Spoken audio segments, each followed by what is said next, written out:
এখন ঘড়ি কাটা 10টা আর ঝড়ের হাওয়া দিচ্ছে আর এই হচ্ছে আকাশের অবস্থা। আর আমাদের এখানে পায়রার খাঁচা রয়েছে, এটাকে এখন বাঁধা হচ্ছে, এর জন্য এখন উপরে আসা হয়েছে।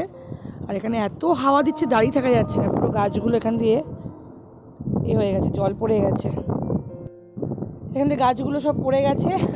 আকাশের অবস্থা খুবই খারাপ। সবাই আশা করি এখন সবাই বাড়ি ঢুকে গেছে, যা হবে দেখা যাবে।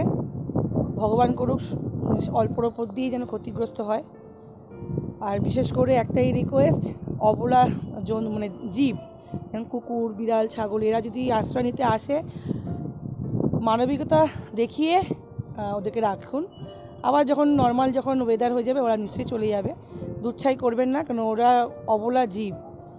এইটুকুনি, সবাই সাবধানে থাকবেন। এখন হাওয়ার গতিবেগ প্রচুর প্রচুর। রাত বেজে গেছে এখন 10:12 আর এখনই এরকম হাওয়া, বাদ বাকি রাত তখন বাকিই আছে।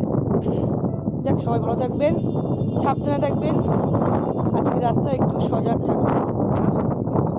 আমরাও এসেছি ছাদেতে এই পায়রার খাঁচাতে ঠিকঠাক করে পায়রাগুলোকে রাখার জন্য। জন্তু, জীব, এই পাখি যত যাই হোক তত কিছু বলতে পারে না, ওদের জন্য যতটা সেফটি কীভাবে রাখা যায় সেটাই রাখতে আসলাম।